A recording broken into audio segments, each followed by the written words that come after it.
Well, things have gotten interesting on the campaign trail. You've probably been following over the last even 12, 24 hours. The Liberals, Chrystia Freeland in particular, have been cited by Twitter for using manipulated information. What actually ended up happening here is that the Liberals have rolled out what is now obviously part of a coordinated messaging campaign. It wasn't obvious at first, but now there's been a bunch of other MPs, including Mr. Trudeau himself, making similar comments. So clearly this is the campaign going, ooh, this is what we're running with. And basically what they're running with is, Aaron O'Toole will privatize healthcare, two-tier healthcare, American-style healthcare, blah, blah, blah. We've all seen this before.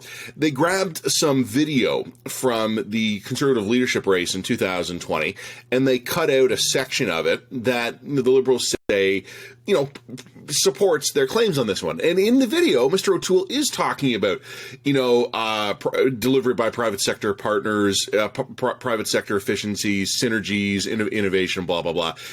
It's not that what the video is inaccurate. They didn't put words in his mouth, but what they explicitly cut out of the video is that Mr. O'Toole in his 2020 comments said overtly, all of this will be in a system that is universal and has public access.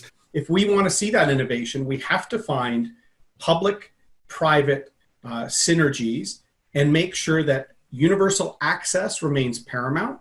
You can't cut that out and then pretend that he said something else he didn't. That's wildly dishonest. Twitter has now cited this as being wildly dishonest, and it doesn't look good on the guys who want to regulate the internet, does it? However, I actually want to make a separate point. First of all, the Liberals seem to be going off on the fact that Aaron O'Toole kind of let the cat out of the bag.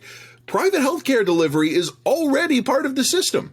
There are many services from, x-rays and blood tests to certain surgical procedures that are already delivered through the public system by private delivery providers. This is not new. The last time I had a physical, I needed blood drawn and stuff like that.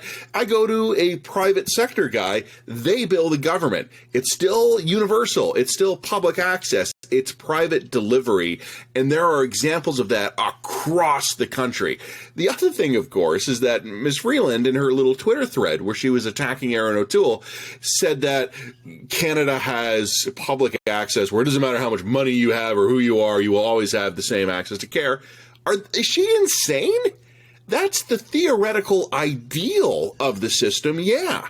It's not the system as it actually is.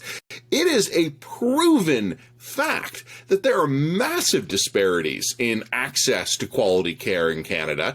White dude in Toronto like me gets better health care than Indigenous guy on fly-in only reserve 1,000 miles from here. And the really funny part was, it was just days ago that the Liberals themselves were railing about unequal access to health care when they were going after Aaron O'Toole and abortion rights. Because guess what? Access to abortion is linked to where you live in the country. Liberals, could you pick a lane on this one, please?